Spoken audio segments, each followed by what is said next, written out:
오늘 볼 말씀은 우리가 너무나 잘 알고 있는 말씀입니다. 너무나 잘 알고 있어서 그냥 지나쳐버리는 그런 내용인 것 같아요.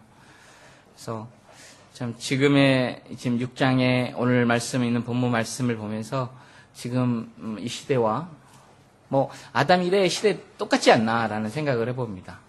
그러나 더욱더 그때 당시나 지금이나 전혀 변하지 않고 똑같은 상황이 벌어지고 있는 거 아닌가라게 이제 보게 되는데요. 특별히 지금의 상황에는 하나님께서 세상을 물로 심판할 때 시대적인 상황을 이제 보여주고 계는데 1절 말씀에 보니까 사람이 땅에 번성하기 시작할 때에 그들에게 딸들이 나니라는 말씀하고 있습니다. 사람이 땅에 번성이 시작할 때라는 말씀을 보면 창세기 1장 28절에 보면은 생육하고 번성하며 땅에 충만하라라는 하나님의 명령이 있습니다. 그 명령이 이제 완벽하게 성취되어 가고 있는 때, 완벽하게 이제 이루어져 가고 있는 때를 가리키고 있는 상태입니다. 또한 하나님을 떠나 범죄한 아담의 후손들이 땅에 편만하게 채워져 있을 때를 또한 가리키고 있습니다. 근데 하나님께서는 명령을 하시고 가만히 계시고 있는 것이 아니라 명령을 하시고 사랑하는 백성들이 복되고 아름답고 풍성한 약속을 약속하셨기 때문에 그 약속을 이루어 가셨어요.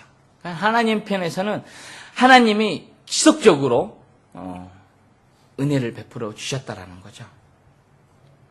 그리고 주어진 책임과 의무를 다 하셨다는 것입니다. 이기적이고 육신적인 자신의 정력을 채우기 위해서 하나님을 버린 죄인들에게 일반적인 은혜를 지속적으로 하나님께서 주셨다라는 것입니다. 지금도 마찬가지입니다. 우리는 지금도 일반적인 은혜를 받고 있는 거죠.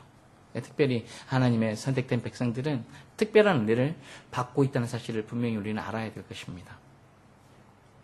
그런데 어떻습니까? 하나님의 축복의 명령이 어떻게 바뀝니까? 죄로 말미암아 뭐로 바뀌고 있습니까? 저주로 바뀌고 있습니다. 인간들의 생육과 번성이라는 축복이 저주로 바뀌고 있어요. 자, 하나님께서 이렇게 하고 싶어서 하나님께서 이렇게 했을까요?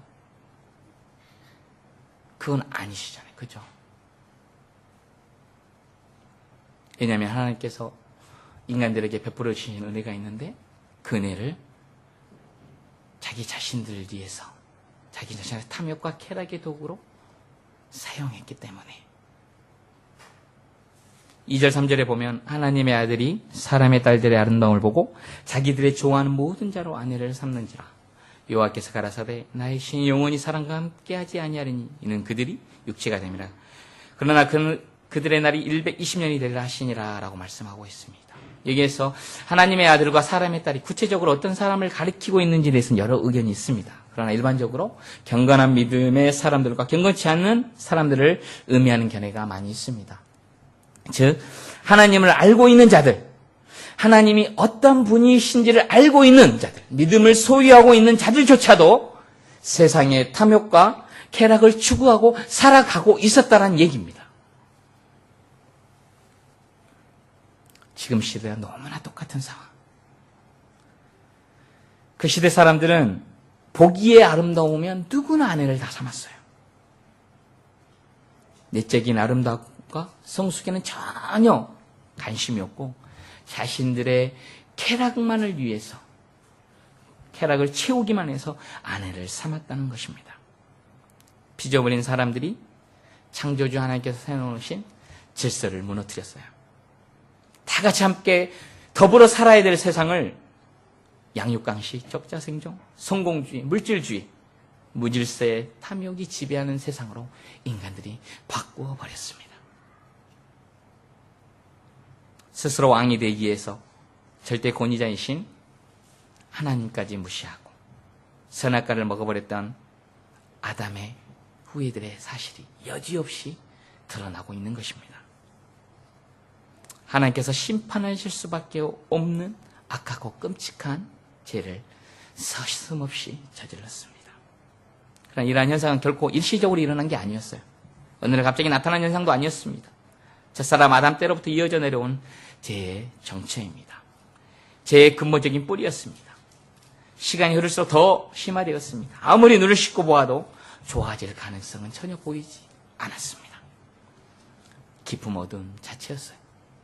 이런 상황에서 말씀 5절 7절을 보면 성경 5절 7절 같이 한번 읽어볼까요? 5절 7절 여호와께서 사람의 제약이 세상의 간영함과 그 마음의 생각이 모든 것이 항상악할 뿐임을 보시고 땅에 사람의 지었음을 나타나사 마음에 근심하시고 가라사대 나의 창조한 사람을 내가 지면에서 쓸어버리되 사람들부터 육축과 기는 것과 공중의 새까지 그리하리니 이는 내가 그것을 지었음을 한탄함이라 하시니라 하고 이렇게 하나님의 마음을 표현을 하고 있습니다. 자, 도대체 어땠길래 도대체 어떻게 했길래 전지전능한 하나님께서 한탄하시고 마음에 근심을 하셨을까? 선악과를 따먹고 영원히 죽을 수밖에 없는 인간들에게 하나님께서 살 길을 열어주셨습니다. 그죠? 무슨 살 길? 창세기 3장 15절 말씀을 통해서 살 길을 열어주셨고 더불어 함께 살아야 하나님과 함께 살아야만이 거기에 참된 행복과 기쁨이 있다는 것을 말씀을 하셨어요. 그런데 인간들은 또한 이 시대에 노아를 불러놓고 노아에게 방주를 지으라고 말씀했고 노아가 방주를 지으면서 가만히 있겠습니까? 곧 심판이 올 테니 다 방주로 하나님 앞에 나와 회개하라고 외쳤을 거예요. 그 길을 열어두었지만 사람들은 다 외면했습니다. 인간들은 하나님의 영원한 왕의 자리에서 끌어내렸습니다. 그 자리에 자신들이 앉아 있었습니다. 11절 12절에 보면 때에 온 땅이 하나님 앞에 폐기하여 강포하고 땅에 충만한지라 하나님이 보신즉 땅에는 폐기하였으니 이 땅에는 모든 혈육 있는 자와 행위가 폐기함이 있더라. 온 세상이 폐기, 부패하고 타락되고 썩었습니다. 계획하는 모든 것들이 약했습니다. 본능적으로 도덕적으로 악해졌습니다. 더 이상 눈 뜨고 봐줄 수 없을 만큼 재난이란 일들이 벌어지고 있습니다. 지금도 마찬가지죠. 그런 그들을 보신 하나님께서 한탄하셨습니다. 더 이상 버려주지 않기로 결정하셨습니다. 그들이 믿고 의지하며 신뢰하는 힘의 원리를 철저하게 깨트려 버리려 결정하셨습니다. 당신의 통치가 완벽하게 구현되는 하나님의 나라를 세우기를 결정하셨습니다. 당신의 통치에 순종하는 일로 채워지기를 결정하셨습니다. 결국 하나님의 모양과 형상을 닮은 인간은 물론 호흡하는 모든 것까지 물로 심판을 당하고 말았습니다. 그런데 이런 상황 가운데서 하나님께서는 창세기 3장 15절에 말씀을 약속을 이루시기 위해서 한 사람을 예비하심을 볼 수가 있습니다. 8절의 말씀을 보니까 노아는 여호와께 은혜를 입었더라. 아멘. 노아는 온 세상이 끔찍한 심판이 예정되어 있는 절망적인 상황에서 여호와 하나님으로부터 은혜를 입었다고 말씀을 하고 있습니다. 여호와께를 직역하면 여호와의 눈에라고 할 수 있는데 이 말이 무슨 말이냐? 노아가 하나님의 은혜를 입을 만한 조건을 갖추고 있었음을 암시하고 있어요. 성경 로마서 3장 10절에서 12절 말씀에 보면 기록된 바 의인은 없나니 하나도 없으며 깨닫는 자가 없고 하나님을 찾는 자도 없고 다 치우쳐 한 가지로 무익하게 되고 선을 행하는 자가 없나니 하나도 없도다 라고 말씀을 하고 있습니다. 하나님의 구원을 위해 필수적으로 갖춰야 할 조건이 뭡니까? 은혜를 받아야 됩니다. 그러나 그 은혜를 받기 위해서 우리 인간이 할 수 있는 일은 단 한 가지도 없습니다. 강권적인 하나님의 사랑과 은혜가 베풀어지지 않으면 구원에 이룰 수 있는 사람이 단 한 사람도 없다라고 성경은 분명히 말씀을 하고 있습니다. 구원과 관련해서 세상의 사람들은 무기력하고 불강력적인 존재이며 허물과 죄로 죽은 죄인, 인간의 구원의 필요성 자체를 깨닫지 못할 뿐만 아니라 구원받기 원하는 의지 또한도 없어졌다라는 것입니다. 그런데 시편 4장 3절에 보면 이런 말씀이 있습니다. 여호와께서 자기를 위하여 경건한 자를 택하신 줄 너희가 알지어다. 내가 부를 때에 여호와께서 들으시리로다 라고 말씀을 하고 있습니다. 위에 여러 가지 말씀이 있지만은 분명히 아무것도 할 수 없는 죄인이지만 하나님의 택한 백성들은 하나님의 은혜의 말씀을 들을 때 반응을 보인다라는 거예요. 그 반응을 보이는 사람들이 기도를 할 때에 응답해 주신다라는 것입니다. 그래서 하나님의 은혜를 받기 위해서는 우리 인간의 측에 적극적인 반응과 노력이 결코 간과되어서는 안 된다라는 것입니다. 이 당시에도 노아의 아버지가 라멕의 아버지가 무두셀라입니다. 노아의 할아버지죠. 무두셀라가 몇 살까지 사신 줄 아십니까? 아시죠? 가장 오래 사신 969살. 여러분 한번 생각해 보십시오. 그 시대엔 평균이 900살을 살았습니다. 800살, 900살. 여러분들이 지금 여기 있는 그 자리에, 이 자리에서, 이 세상에서 800년, 900년 산다고 한번 생각해 보십시오. 행복하시겠습니까? 행복하시겠냐고요. 이 무두셀라의 뜻은 뭐냐면 곧 심판이 온다라는 뜻을 가지고 있습니다. 무두셀라가 죽고 나서 심판이 홍수가 일어났어요. 이 계산을 해보면 그렇게 돼요. 집에 가셔서 꼭 계산해 보시기 바랍니다. 제 말이 참말인지 거짓말인지. 969살에 죽은 해에 심판이에요. 노아는 그 할아버지의 그 뜻을 알고 또 대대선전 내려오는 여자의 후손을 통해서 하나님께서 우리에게 참기를 열어주신다는 그 사실을 노아는 알고 있었습니다. 노아뿐만 아니라 그 주변의 사람들도 들었을 거예요. 들었는데 거기서 반응을 보인 사람은 누구뿐이냐? 노아뿐이었어요. 그 말씀을 들은 사람. 여러분들 하나님의 말씀을 들을 때에 어떤 사람은 내가 이 말씀을 듣고 하나님의 말씀을 듣고 그 말씀대로 내가 순종하며 한번 살아보겠다라고 반응을 보이는 있는가 하는가 반면에 저 말씀하고 나하고 무슨 상관이 있어? 나는 지금 내가 살아가는 것이 내가 마냥 좋은데 전혀 상관없이 이렇게 두 갈로 갈라져 있어요. 두 갈로 갈라질 수밖에 없습니다. 그러나 여러분들은 말씀을 듣고 그 말씀에 대해 뭔가 반응을 보이며 또 그 말씀 따라 한번 내가 살아보려고 하기 때문에 이 자리에 나오신 줄 믿습니다. 노아는 하나님께서 당신을 섬길 수 있는 은혜와 믿음을 주셨을 때 그것을 지키려고 몸부림쳤어요. 하나님께서는 그걸 기뻐하셨습니다. 방주를 지으라고 명령했어요. 120년 동안 방주를 지으래요. 그것도 산 위에 지으라고 했습니다. 본문 9절에 보면 노아의 사적은 이러하니라. 노아는 의인이요 당세의 안전한 자라. 그가 하나님과 동행하였으며. 어떻게 하나님과 동행했을까요? 어떻게 하나님이 노아에게 의인이요 안전한 자라고 칭해줄 수 있었을까요? 인간으로서는 도저히 할 수 없습니다. 노아는 온 세상이 하나님을 떠나 자신의 힘을 자랑하고 의지하는 폐역한 시대의 상황 속에서 하나님만을 경외하고 하나님만을 따랐습니다. 하나님의 말씀과 뜻에 따라 바르고 고든 삶을 살기에 몸부림쳤습니다.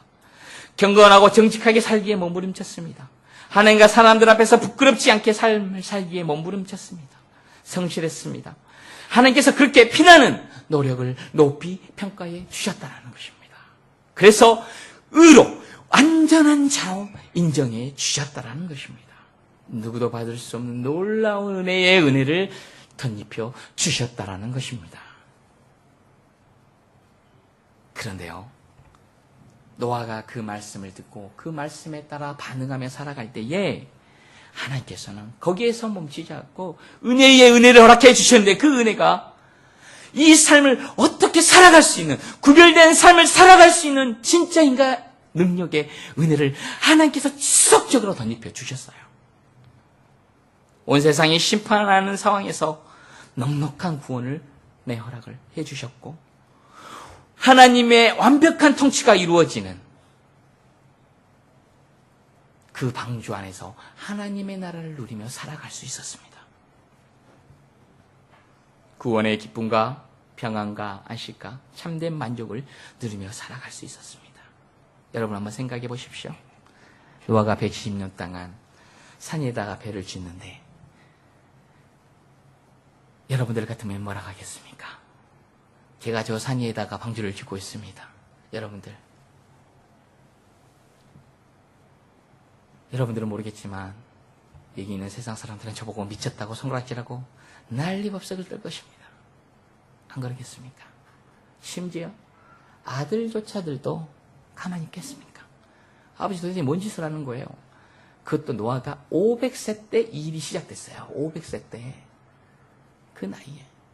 한번 생각해 보십시오. 가능하겠는지. 아들조차도 아버지 이건 아닌 것 같습니다. 아버지 돌았습니까? 뭐 말건 하는데 비가 옵니까? 그것도 이렇게 큰 방주를 지어야 됩니까? 그리고 방주를 지으면 어떻게 하실 겁니까? 동물들이 어떻게 집어넣을 겁니까? 그리고 그 기간 동안 어떻게 먹이실 겁니까? 그런데 그 모든 것을 누가 하셨습니까? 하나님께서 해주셨어요. 단지 노아는 방주만 만들었고 준비만 하였습니다. 그의 노력을 하나님께서 너무 기뻐하셨어요. 그래서 성경에는 동행하였다. 그리고 나를 통하여 예수 그리스도가 오신다는 그 사실, 그게 너무 감사하고 기뻐했어요. 영원한 생명이 우리 앞에 주어진다라는 예수 그리스도로 말미암아 그 사실을 노아는 너무 행복했어요. 우리 또한도 마찬가지지 않습니까? 그 예수 그리스도가 우리에게 주어졌잖아요. 십자가의 죽으심으로 말미암아. 그게 내 마음속에 딱 박혔는데 내가 어찌 이렇게 살아갈 수 있겠습니까? 그 은혜가 너무 큰데. 좋은 게 좋은 거라고 하나님께서 다 허락해 주셨으니까 술 먹고 내가 할 거 다 하고 내 쾌락 누리고 다 살자. 누리면서 살자. 좋습니다. 여러분 누리면서 사십시오. 행복하게 사십시오. 돈도 많이 버십시오. 많이 벌어서 헛된 데에 쓰지 말고 하나님의 나라를 위해서 한번 써보십시오. 자기 만족을 위해 쓰는 것이 아니라.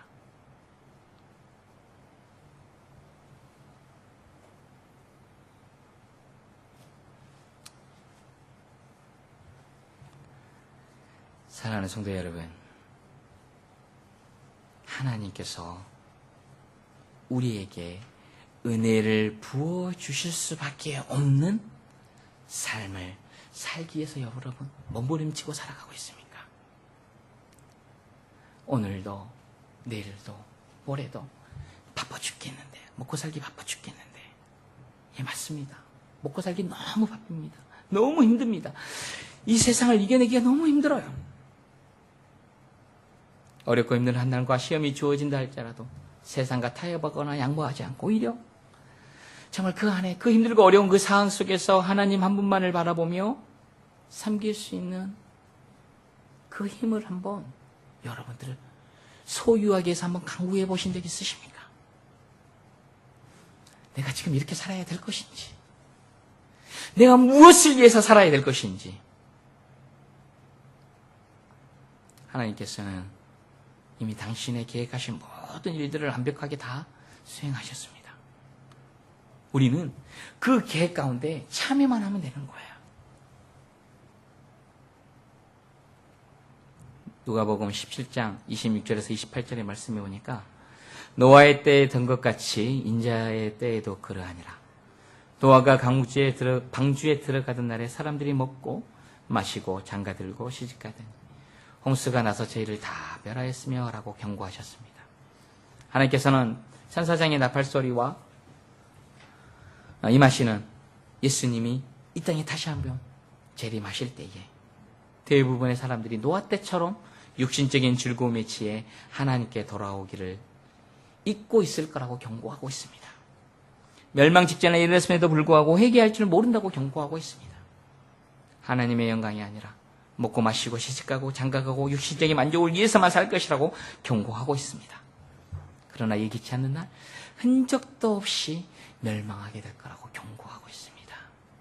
그래서 모든 사람이 너무나 허무하게 영원한 절망 가운데 떨어질 거라고 경고하고 있습니다.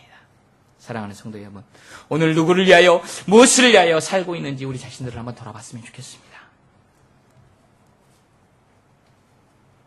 내가 무엇 때문에 살아가고 있는지, 하나님의 이름과 나라와 영광이라는 존재의 목적에 합당한 삶을 살아가고 있는지, 세상 사람들에게 부끄럽지 않는 삶을 살기 위해서 몸부림치고 있는지. 사랑하는 성도 여러분, 노아 시대뿐만 아니라 지금 이 시대는 더 악하다고 생각을 합니다. 예, 악하다고 볼 수 있어요. 근데 그 악한 세상에서 지금 이 시대에서 우리는 살아갈 수밖에 없는 거잖아요. 살아갈 수밖에 없는 거잖아요. 동일하게 우리의 신앙의 선배들이, 이 믿음의 성경에 나타난 많은 신앙의 선배들도 동일한 시대에 동일하게 살았어요. 우리가 똑같은 시대에 살았습니다. 그러나 어떤 사람들은 그 믿음을 지키기 위해서 몸부림치면서 사는 사람이 있었던가 반면에 그 믿음을 저버리고 나가버린 사람들도 많이 있습니다. 여러분들, 내게 맡겨주신 일들이 있다면 정말 감사함으로 잘 감당하십시오. 일하기 많이 힘들잖아요. 힘들 수밖에 없어요. 왜냐하면 그게 죄 때문에 이루어졌기 때문에.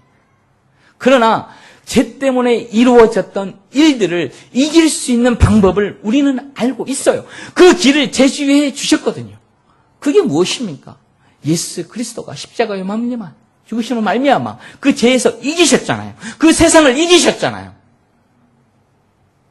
우리는 이미 이겨놓은 상태에서 삶을 살아가는 거예요. 근데 안 돼요. 그렇기 때문에 우리가 늘 말씀을 가까이 해야 되는 거예요. 그렇기 때문에 우리가 날마다 기도를 해야 된다는 것입니다. 그러지 않으면 살아갈 수가 없어요. 이겨낼 수가 없어요. 그리고 잊어버릴 수밖에 없어요.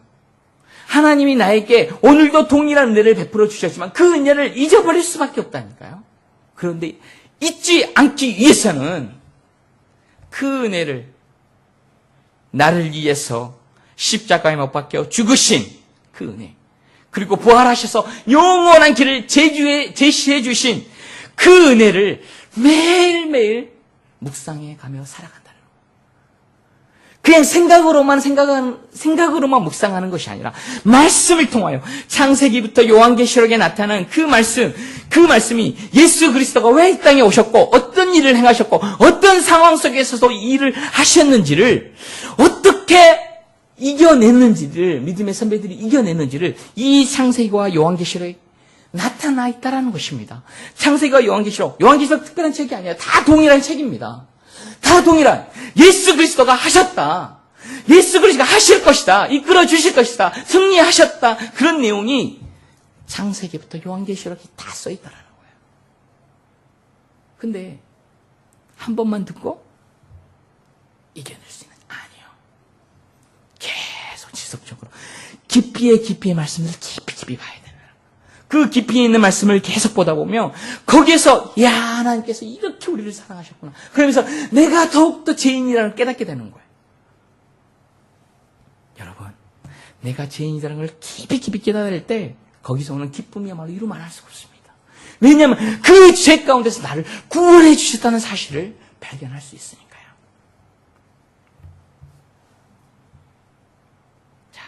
은혜는 은혜를 입은 자입니다. 은혜를 아는 자입니다. 어떠한 삶을 살아야 될 건지 말씀을 통하여 주님께서 늘 우리에게 말씀을 하고 있습니다.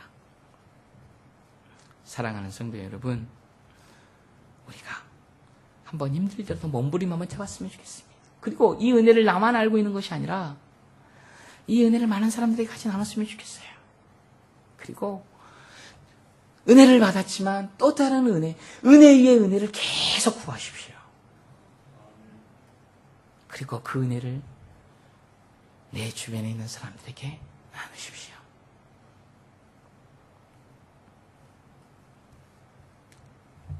지금 이제 저희 집에서 예배를 드리고 있습니다만은 제가 그전까지는 사람들을 만나면 그렇게 말씀을 나눴는데, 물론 일본어가 잘 안 되니까 그런 기회도 없었고, 또 지금도 잘하는 건 아니지만 하나님께서 사람들을 종종 이렇게 만나게 되는 경우를 하나님께서 허락해 주시는 것 같아요. 그래서 시간이 지나면서 우리의 본분이 뭘까? 내 본분이 뭘까? 하나님께서 왜 나를 이 땅에 보내셨을까? 또 왜 이렇게 살게 하실까라는 그런 생각을 할 때 굉장히 또 의문이 오고 여러 가지 일들이 많이 있었어요. 그런 와중에 하나님께서 사람들을 만나게 해주셨어요. 만나게 해주면서 하나님이 그냥 어찌됐든 간에 복음을 함께 나누어라 라는 그런 마음을 주셔서 말씀을 같이 나눴고 복음을 나눴습니다. 근데 사람들은 그런 얘기를 듣고 싶어 하는 거예요. 듣고 싶어 합니다. 그 말씀이 자기한테 유익이 되든지 무익이 되든지 저는 알 수 없는데 사람들은 그런 얘기를 듣고 싶어 해요. 그만큼 사람들이 마음이 초조해 있고 불안해 있고 뭔가 희망적인 얘기를 듣고 싶어 한다는 사실을 제가 깨달았어요. 우리는 내가 이 말을 하면은 이 사람이 나를 어떻게 생각을 할까? 그런 생각 때문에 말을 못했어요. 저도 그랬어요. 근데 그게 아니더라고요. 사람들은 듣고 싶어 한다. 그리고 하나님의 택한 백성은 하나님의 택한 백성을 만나게 해주셔요. 그리고 그 사람들 통해서 그 하나님의 복음의 소식을 듣고 싶어 합니다. 전하기를 원하십니다. 그래서 우리는 말을 해야 돼요. 복음을 전해야 돼요. 때를 얻든지 못하든지. 그랬을 때 하나님께서 역사를 하시는 거예요. 제가 그걸 깨닫게 되었습니다. 그걸 깨닫게 되면서 하나님께서 이 교회를 세우게 하시니 얼마나 감사한지 좀 기대가 많이 되고 있어요. 지금 우리가 이 세대를 살아보면 노아가 살고 있는 시대와 전혀 다를 바 없는 시대를 살고 있는데, 현재 기독교 상황을 보면은요, 동경만 해도 교회가 많이 세워지고 많이 없어지고, 요즘은 거의 많이 없어지고 있는 추세입니다. 근데 교회를 세우면서 제가 받는 느낌이지만은 노아가 방주를 만들면서 받았던 멸시와 조롱과 비교는 안 되겠지만 노아의 심정을 조금이라도 이해할 수 있을 것 같아요. 이런 상황 속에서 왜 교회를 세우느냐? 이렇게 왜 세우느냐? 돈도 없는데 왜 세우느냐? 조그맣게 해서 교회를 세우면 좋겠지. 그렇게 하면 되지 않느냐? 예, 그럴 수도 있습니다. 예.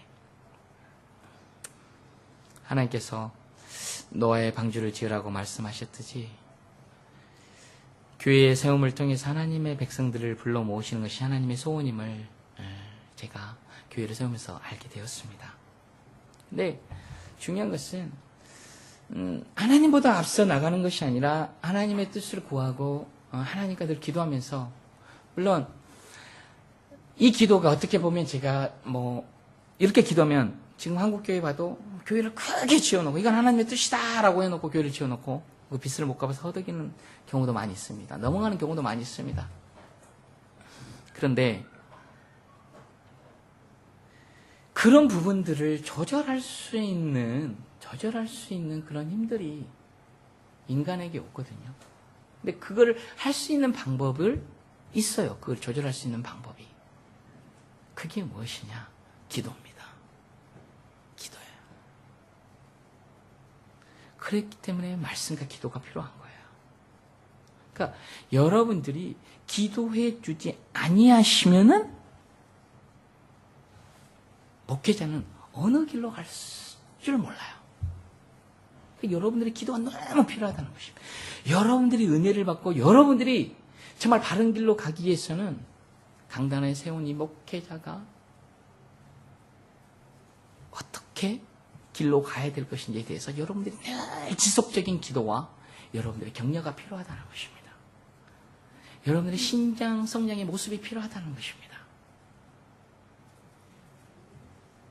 그런 상황 속에서 저도 참 몇 번이나 세울까 말까, 할 수 있을까 없을까, 할 수 있을까 없을까, 할 수 있을까 없을까, 할 수 있을까 없을까 라는 그런 상황 속에서 기다리면서 기도하면서 이게 나의 욕심인가? 이렇게 하는 게 나의 욕심일까? 계속 하나님께 여쭈면서 기도할 때 하나님이 하나님의 방법으로 준비해 주신 과정을 보면서 이건 하나님께서 원하신 방법이구나. 그러면 하나님께서 원하신 방법을 할 수 있다면 어떻게 해야 될 것인가? 더욱더 기도하며 또 그에 따른 내가 열심히 노력을 해야죠. 그래서 교회가 세워진다는 것이 얼마나 중요한 일이고 또 이 교회가 세워진 교회가 정말 하나님 나라의 확장을 위해서 일해 간다는 게 얼마나 중요한지를 정말 많이 깨달았어요. 특별히 우상이 많은 이 일본 땅에 교회를 세운다는 것이 얼마나 귀한 일인지 그리고 이 아름다운 교회가 세워져 진행가고 있다는 것이 너무나 감사하다. 방주가 세워서 하나님의 계획이 이루어진 것처럼 정말 각각 세워진 교회를 통해서 하나님이 하실 일들을 계획하고 계신 것 같아요. 여러분들이 거기에 동참을 하셔야 돼요. 야, 이제 나는 모른다. 나와 상관없는 일이다. 야, 정말 하나님께서 그것을 원하실까요? 아니요. 여러분들, 그런 상황일수록 더 교회를 사랑해 주시고 정말 함께 하나님의 건설에 나갈 수 있도록 또 여러분들 또한 또 저를 생각해 주시면서 또 세월 교회를 생각해 주시면서 기도해 주셨으면 좋겠어요. 그래서 정말 그 교회를 통해서 하나님의 아름다운 나라가 건설되어 나갈 수 있도록 제가 세워진 교회 보니 그 주변에 교회가 하나도 없어요. 1km 근방에 교회가 하나도 없습니다. 2km 밑에 전필한 선교사님이 세운 교회가 하나 있어요. 2km 밑에 떨어진 곳에.